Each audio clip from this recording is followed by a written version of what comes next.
Let's set the resistance level. Dan pagi ini saya baru saja selesai melaksanakan aktivitas bersepeda di dalam ruangan di rumah. Tanggal 28 Oktober 2023 saya mulai tadi jam 4.30 pagi. Indoor cycling sejauh 25 km selama hampir 1 jam. Dan saya menggunakan aplikasi Zwift untuk menampilkan secara virtual bagaimana perjalanan di rute yang saya pilih. Untuk heart rate-nya cukup bagus karena hanya 118 untuk heart rate rata-ratanya. Dan ini adalah tampilan di Zwift yang saya lakukan pagi ini di daerah atau di Kepulauan Makuri. Ini adalah daerah yang virtual, tidak ada ya daerah tersebut, namun grafiknya sangat bagus dan ada beberapa tanjakan. Saya memilih di sini Ride California, dan ini ada beberapa pesepeda lainnya dari berbagai negara yang juga bersamaan waktunya dengan saya saat melakukan aktivitas ini. Grafiknya sangat bagus, di kiri kanannya terdapat pemandangan seperti hutan ya. Ini seolah kita bersepeda di jalanan tanah, dan dengan menggunakan sepeda yang saya miliki ini bisa terasa ketika menanjak itu akan cukup berat, sehingga bisa dilihat bahwa kecepatan yang saya gunakan pun juga berkurang di sini sebetulnya. Berkurang kecepatannya, dan ketika jalannya menurun maka sepedanya pun juga terasa bergerak menukik karena rutenya memang rute menurun. Jadi di sepeda ini rutenya bisa mengikuti sesuai dengan yang ada di aplikasi Zwift. Kecepatan saya juga mulai bertambah, dari tadi hanya 13 menjadi 28, 27. Ini karena daerahnya juga cukup menurun. Tadi beberapa kali terlihat avatar saya berdiri, itu berarti memang yang rute yang saya lalui adalah rute yang menanjak, sehingga harus agak berdiri. Kelebihan dari bersepeda di ruangan itu, saya bisa melakukannya kapan saja, tidak khawatir dengan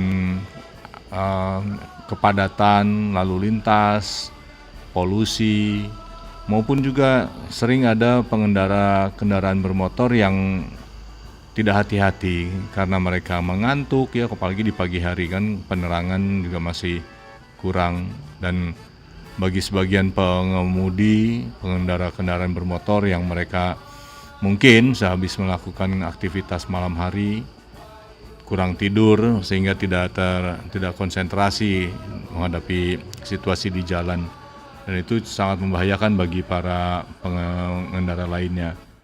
Oleh karenanya saya lebih memilih untuk menggunakan sepeda statis berolahraga di rumah saja daripada harus keluar rumah yang banyak resikonya. Belum lagi sekarang polusi udara yang cukup tinggi ya, akibat asap dari industri, asap dari kendaraan bermotor, dan lain-lain.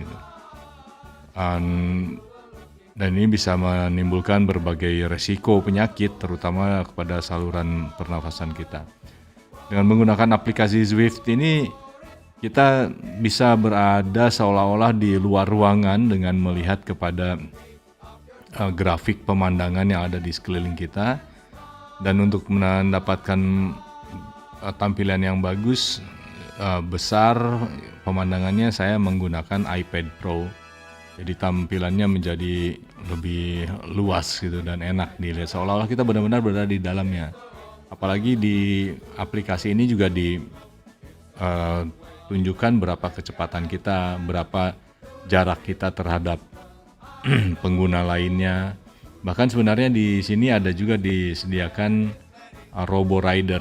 Robo Rider ini jadi pesepedanya robot yang dia digunakan sebagai pacer, sebagai pemandu kecepatan, bagi kita-kita yang ingin mempertahankan kecepatan seperti robot tersebut. Tapi saya lebih memilih jalur yang independen, tidak tergantung pada orang lain. Ini saya mau menyalip seseorang ini dari Australia.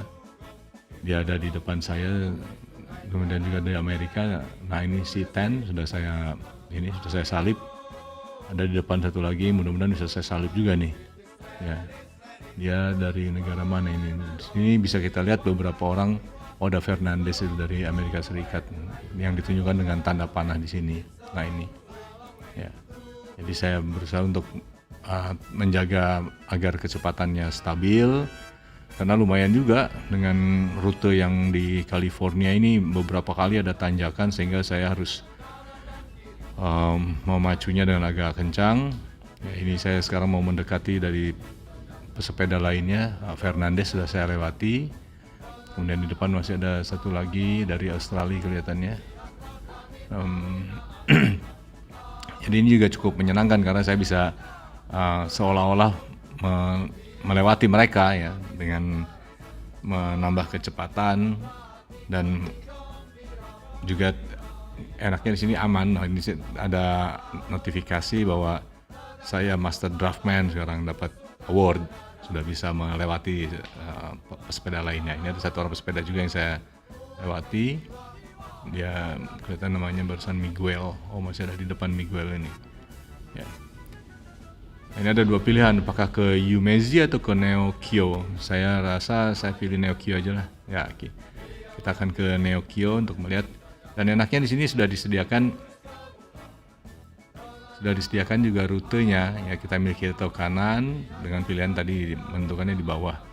Saya milih ke kanan aja untuk masuk ke Neokyo. Mudah-mudahan di Neokyo ini pemandangannya adalah di dalam kota, jadi tidak melulu hanya berada di taman-taman, di hutan ya. Kita akan lihat apa yang ada di Neokyo, apakah itu berupa pemukiman perkotaan lengkap dengan gedung-gedung bertingkatnya. Ini meskipun saya bersepedanya di dalam ruangan, tapi aplikasi ini tersambung dengan sepeda yang saya gunakan sehingga sepedanya juga bisa berubah sudutnya sesuai dengan sudut tanjakan ataupun turunan yang ada di dalam aplikasi Zwift ini. Dan itu memberi pengalaman tersendiri. Oh, ini kota Neokyo-nya. Mungkin Neokyo itu Neo Tokyo ya, saya juga tidak tahu, tapi saya lihat ini perumahan-perumahannya seperti yang ada di suburban atau di pinggiran kota Tokyo. Rumah-rumahnya hampir sama. Bagus ini, dan kita bisa memilih jalan ke kiri atau ke kanan ya, tanpa harus khawatir dengan adanya kendaraan lain yang datang dari sisi kanan atau kiri kita, dari depan gitu. Ini walaupun ada lampu merah tapi diterabas saja, jangan ditiru ya. Karena ini hanya merupakan virtual semata gitu. Tapi dengan tampilan grafis yang begitu apik seperti nyata, kita bisa merasa berada di luar ruangan ya. Dan enaknya apa? Kita tetap bisa beraktivitas lainnya, misalnya mengirim pesan ya, atau membaca pesan, bahkan sambil melihat TV, mendengarkan musik ya, tanpa harus khawatir adanya kendaraan bermotor lain yang bisa jadi mereka menjadi resiko lah terhadap kecelakaan lalu lintas itu ya. Dan juga dengan grafik yang sangat realistis, banyak kendaraan ya, bahkan nanti juga bisa jadi ini banyak orang berjalan ya di sekitar kota ini, jadi seolah-olah kita benar-benar berada di sana. Ini ada pilihan lagi, arcade atau tower. Aku pilih tower aja lah. Nah, saya coba pilih tower, pengen lihat ada apa di tower ya. Ini kelihatannya memang ada dua pilihan yang disediakan ke kita, sehingga kita bisa memilih mana rute yang kita ingin lalui, dan kita bisa menggunakannya rute yang lain di kesempatan berikutnya. Jadi tidak bosan juga gitu. Saya selalu memanfaatkan waktu untuk berolahraga, baik itu kardio maupun berolahraga angkat beban, karena keduanya sangat penting untuk menjaga kesehatan. Ini kelihatannya sudah masuk ke uh, dalam kota Neokio, banyak gedung-gedung bertingkat ya.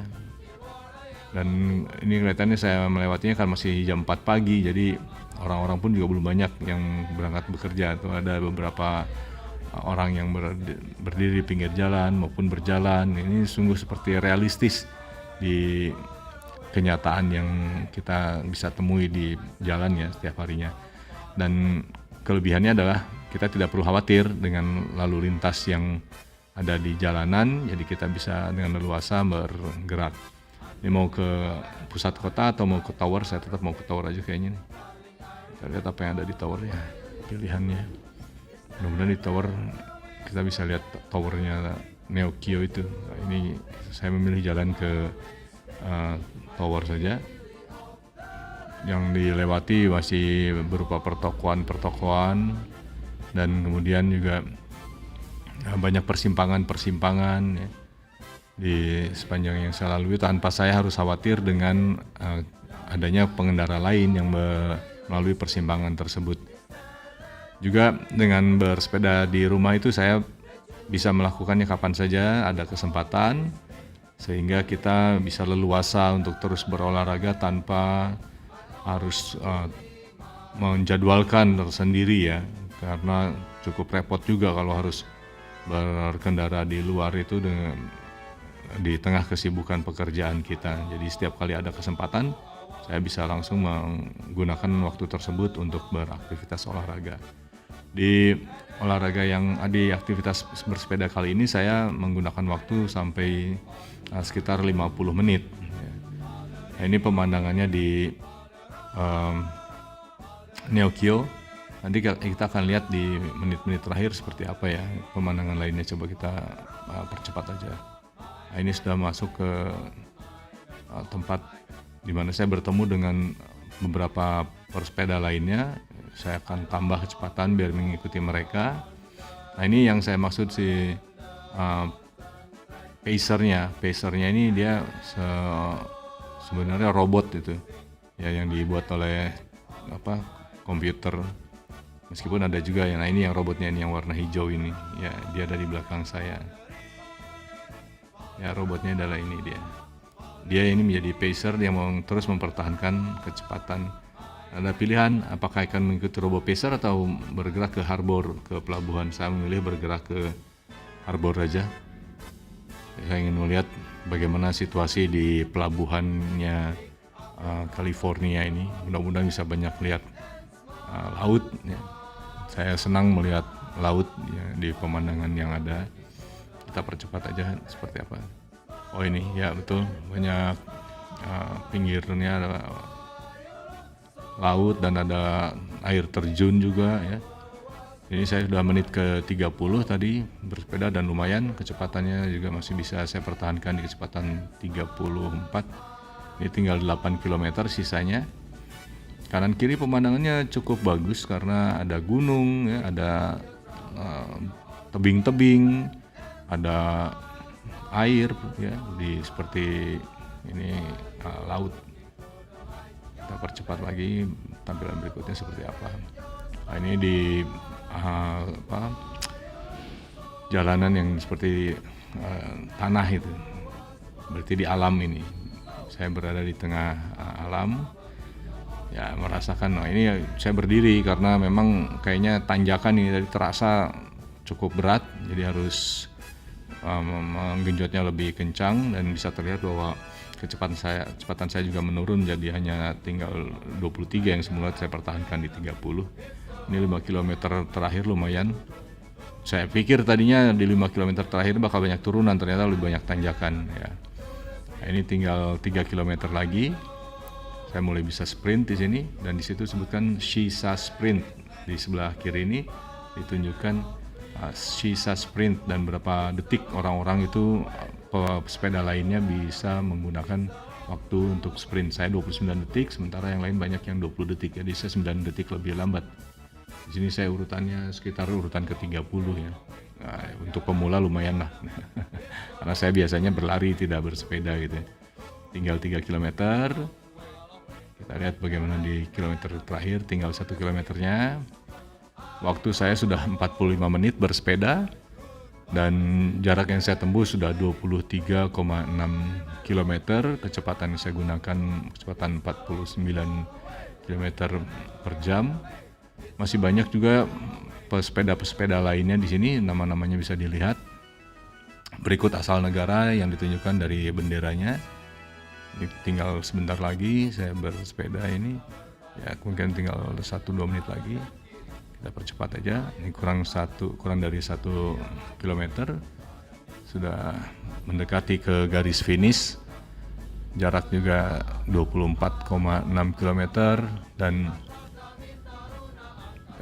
sprint di sini, boardwalk sprint ini ditunjukkan karena ini jalannya cukup menurun, tapi belum ada yang lainnya. Di sini belum ada yang lain yang melewati jalan ini, sehingga saya menjadi orang pertama. Nanti bisa dilihat berapa detik saya melalui sprint di boardwalk ini. Kelebihan dari menggunakan sprint ini, dengan aplikasi ini saya bisa melihat adanya beberapa challenge yang ditampilkan. Berikut juga awards yang saya peroleh. 33 detik nih, saya masih orang pertama di sini karena belum banyak yang melewati pemain ini. Ya, demikian Sobat Kabuzun sekalian, ini pilihan kalau kita mau menggunakan yang berbayar silakan, tapi gratis pun juga tidak apa-apa. Dan saya